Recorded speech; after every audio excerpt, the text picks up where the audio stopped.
Hi. Welcome to my channel.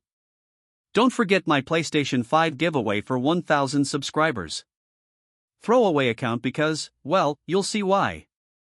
I never thought I'd be writing one of these posts. If you'd asked me a few years ago, I would have said my relationship was solid. We had that classic we met by chance kind of story. It all started when some mutual friends dragged me out for a paintball game. I almost bailed, thinking, what's the point of running around getting shot at on my day off? But damn, I'm glad I didn't.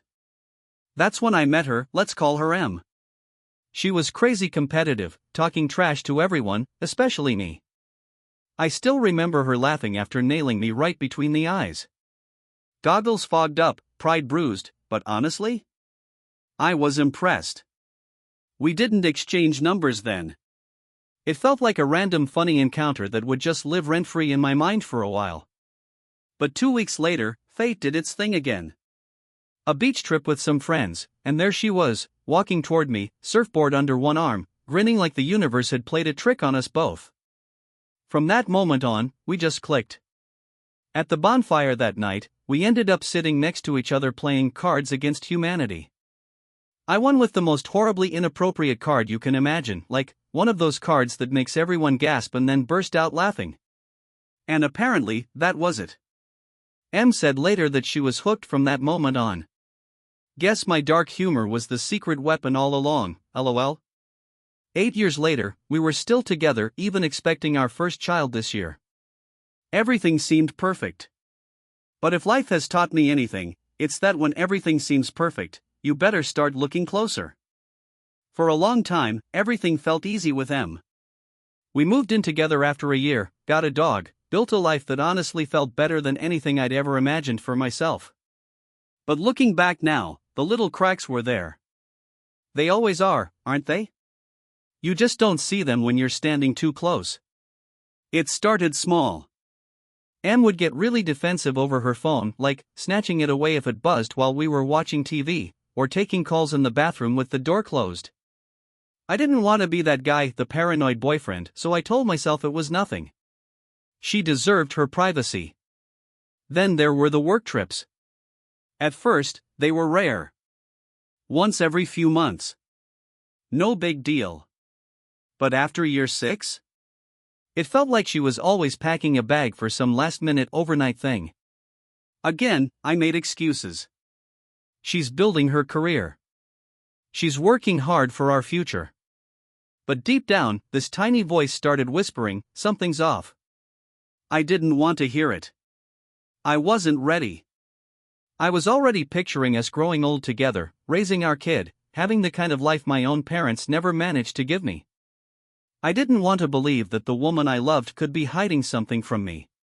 Spoiler, she was. It happened on a random Thursday. One of those boring days where you're just counting the hours till the weekend. M was working late again. I was home alone, half watching a basketball game, when our dog, this clumsy golden retriever we both spoiled rotten, knocked M's laptop off the coffee table. It slid across the floor, popped open, and lit up. Now, normally, I wouldn't have even looked. But something on the screen caught my eye before I could stop myself, a text conversation. Not email. Not work stuff. Texts. From someone saved under a fake name, Melissa Work, except the preview said, "Last night was incredible. Can't wait to see you again. Miss you already." My stomach dropped. It was like the whole room tilted sideways. I just sat there staring at it, heart pounding, brain doing backflips trying to explain it away. Maybe it's a joke. Maybe it's a friend teasing her. Maybe. But when I opened the laptop and scrolled, the truth hit me like a punch to the face. Dozens of messages. Pictures. Plans. Inside jokes. Way too familiar. Way too intimate. Not just with one person either. There were at least 2 different threads. I felt like I was going to be sick right there on the living room floor. Everything I thought I knew about our life, about her, it crumbled in an instant. I wish I could tell you I handled it like some calm, composed adult. I didn't. First thing I did was slam the laptop shut so hard I thought I broke it. The dog jumped back and started whining, like even he knew something was seriously wrong. I just sat there with my head in my hands, feeling like I couldn't breathe. My heart was racing so fast it felt like it might punch through my chest. Every memory of her, every stupid little moment we shared, flashed through my mind. The beach trip. The paintball match. The nights we stayed up too late laughing about nothing. The times we talked about baby names. All of it felt fake.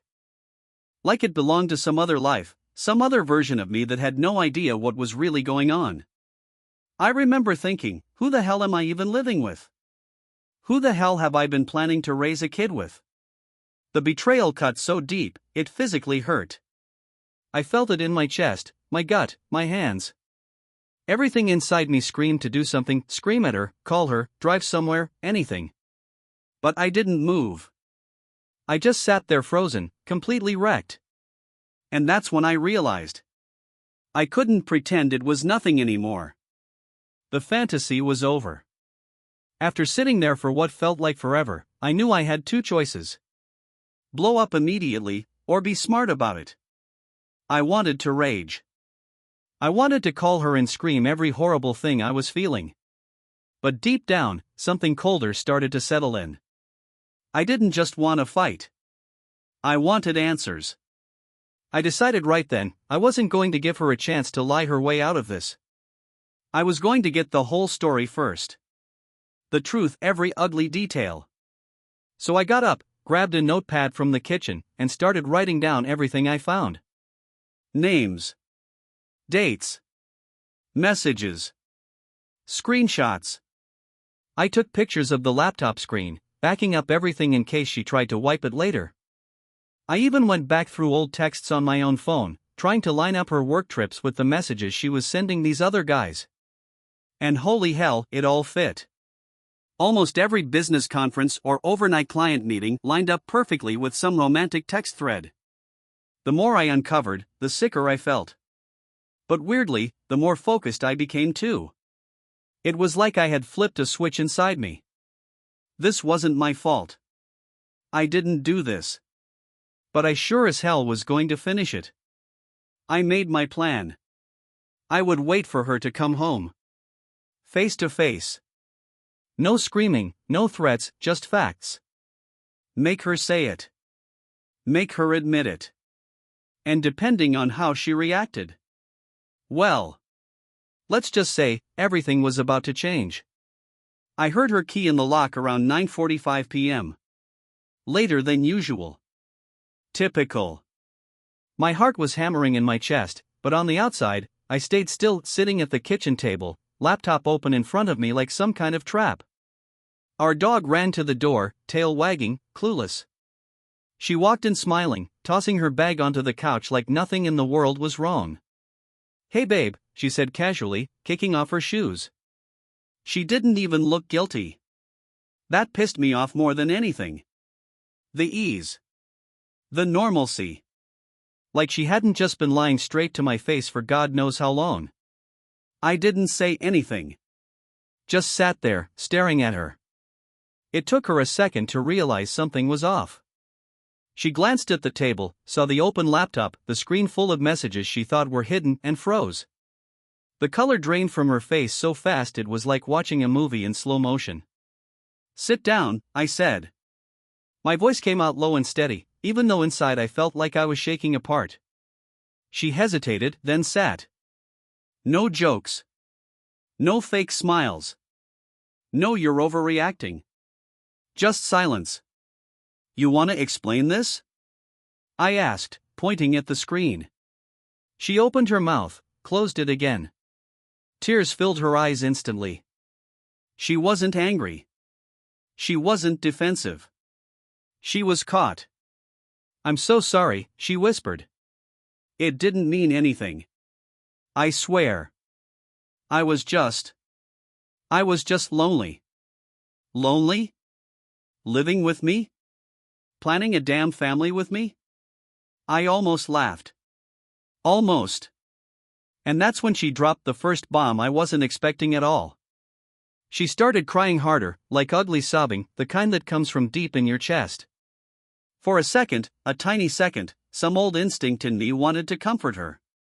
That's how screwed up love can make you. But I didn't move. I just waited. And then she said it. I didn't know how to tell you. I didn't think you'd want to stay if you knew. Knew what? I asked, feeling the floor tilt again under me. She took a shaky breath, wiped her nose on her sleeve, and blurted out. The baby might not be yours. Silence. Like someone had pressed mute on the entire world. I just sat there, staring at her, the words not even registering at first. It was like she punched the air out of my lungs and then stood there watching me suffocate. The baby, the one we had been planning for. The one we had painted a nursery for. The one I had cried over when we saw the heartbeat on the ultrasound. Might not be mine. I felt something inside me snap. Not anger. Not sadness. Just emptiness. A bottomless pit opening up inside my chest. Who? I finally managed to say, my voice rough. She shook her head, sobbing harder. I don't know. I'm so sorry. I'm so sorry. The betrayal wasn't just emotional anymore. It was physical. It was total. And in that moment, I realized whatever future I thought we had. It was dead. I didn't yell. I didn't throw anything. I didn't even cry. I just stood up, chair scraping loud against the tile, and walked into the bedroom. Shut the door behind me. Locked it. Em stayed on the other side, banging and sobbing and begging. I sat on the edge of the bed, staring at nothing, feeling absolutely hollow. I thought about everything, the paintball game, the beach trip, the stupid Cards Against Humanity night that we laughed about for years. Every little memory suddenly felt poisoned. Tainted. Like it all meant nothing now. And the baby. God, the baby. I had already pictured teaching them how to ride a bike. Building pillow forts in the living room. Christmas mornings. First days of school. All of that gone in a single sentence. It was one thing to cheat. It was another thing to lie for years. But dragging an innocent child into it? That broke something deep inside me that I didn't even know could break. I knew right then that I couldn't stay. Not for her. Not for the sake of appearances. Not even for the baby, especially with the kind of uncertainty hanging over it. I had to get out. I had to survive this. Because if I stayed, I wasn't sure there would be anything left of me when it was over. I didn't sleep that night. Didn't even lie down. I just sat in the dark, listening to her crying outside the door until her voice finally gave out. Around 5 a.m., I made my decision. I wasn't going to fight. I wasn't going to scream. I was going to leave clean, fast, and permanent. I packed a bag with whatever I could fit. Clothes, toothbrush, a couple of important documents I didn't want her touching. Left everything else behind, the TV, the furniture, even the dog's favorite toys. It all felt contaminated now. Like none of it really belonged to me anymore. Before I walked out, I left her a note on the kitchen table. No big speech. No dramatic goodbye. Just 5 words. I hope it was worth it. And then I walked out. Didn't look back. Didn't even lock the door. I got in my car and just drove. No destination. No plan. Just miles and miles of silence, trying to outrun the sick, crushing feeling in my chest. I didn't know where I was going yet. All I knew was that wherever I ended up, it had to be somewhere she couldn't reach me. The first few days were a blur. I crashed on a buddy's couch who didn't ask questions, just handed me a beer and a blanket and let me be. Bless him for that. I slept maybe 3 hours total that first night. Kept waking up gasping, like my body didn't believe it was really over. I would dream I was still at home, that none of it had happened, then wake up to a strange ceiling, a pounding headache, and that same ache in my chest. Em texted. Called. Emailed. Begged. Offered couples therapy. Promised it was just mistakes. Swore she still loved me. I didn't answer a single message. Blocked her everywhere. Even changed my number after the second day when the unknown calls wouldn't stop. But even with her voice finally silenced, my mind was loud. So loud. Every quiet moment turned into a reel of memories and what-ifs and how could she's. I couldn't listen to music. Couldn't watch TV. Everything felt like a trigger. Every love song felt like it was mocking me. But in the middle of all that hurt, something unexpected started to grow. This tiny seed of relief. Because for the first time in forever, I wasn't second-guessing myself. I wasn't doubting my gut. I knew I had done the right thing by walking away. And no matter how broken I felt, I also knew. This pain was temporary. Staying would have destroyed me for good. It didn't happen overnight. Hell, it didn't even happen in the first month. I remember my first week alone, sitting in the middle of my friend's living room, feeling completely hollow. I had no idea who I was anymore. I wasn't just mourning a relationship. I was mourning a version of myself that no longer existed. But slowly, inch by inch, I started picking up the pieces. I threw myself into work, which honestly helped more than I thought. At least there, I could focus on something outside my own head. I spent hours at the gym, pushing myself till my body couldn't take it anymore, just so I could feel something other than the emotional bruises. I started hanging out with friends again. Not to distract myself, but to remind myself of who I was before M. The guy who had hobbies, who laughed at stupid jokes, who didn't feel constantly weighed down by someone else's choices. I took long walks alone. I let myself cry when I needed to and also laugh. Because it was okay to feel both. There were days I felt like I'd never get out of the fog, and there were days I actually felt okay. But the real shift came when I started thinking about what I wanted again. No more pretending. No more putting other people's needs above my own. And the biggest realization? I was going to be a father. Whether M was in the picture or not. That was still a future I could have, and I wasn't going to let her screw that up for me. As I started to rebuild, something became crystal clear. I wasn't going to let anyone else dictate my future. It wasn't just about M anymore. It wasn't just about what had happened or the pain I'd been through. It was about me, my life, my choices, my future. I started making decisions from a place of strength, not fear. I signed up for therapy, something I never thought I'd do. But I realized I had to process everything, not just the betrayal, but my own role in it. Why had I allowed myself to ignore the signs? Why had I stayed so long? And when I was ready, I took a step further. I bought a place of my own. It wasn't huge, but it was mine. I didn't have to share it with anyone. It felt like a fresh start, my own space to breathe, to think, to heal. But the most important step in this whole journey was when I realized I didn't need to be angry anymore.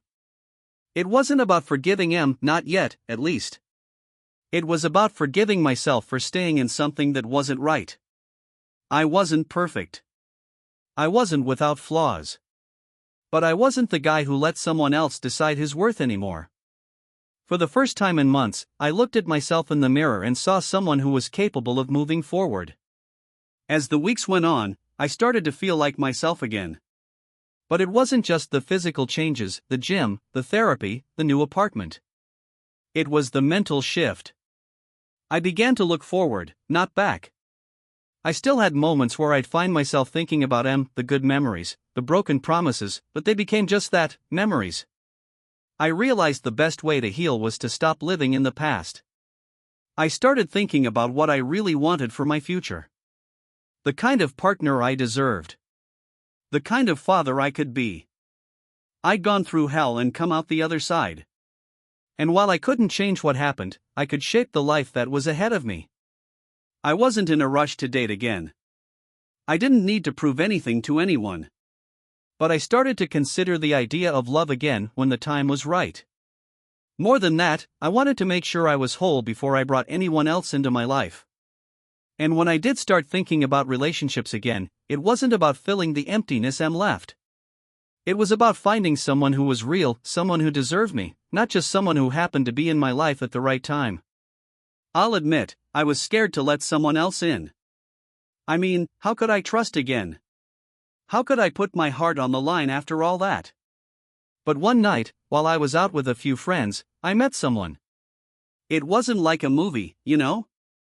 No sparks flying across the room. Just a simple, genuine conversation. Her name was Zoe. She didn't push me, didn't ask about my past. We just talked. About life, about stupid stuff, about things that didn't matter. It felt so normal.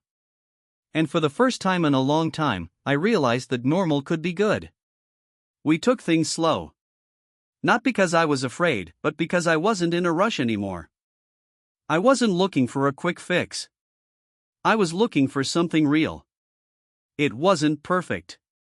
We had our bumps, our moments of doubt, but there was an honesty between us that I hadn't felt in a long time. And little by little, I started to believe that maybe love wasn't some trap. Maybe it could actually be the thing I'd been missing. Zoe didn't make me forget no one could. But she helped me see that I was capable of loving again. That I was worthy of a healthy, honest relationship. And that, for once, felt like enough. Now that it's all behind me, I look back and think about everything I went through. The pain, the anger, the confusion. But more than that, I think about how far I've come.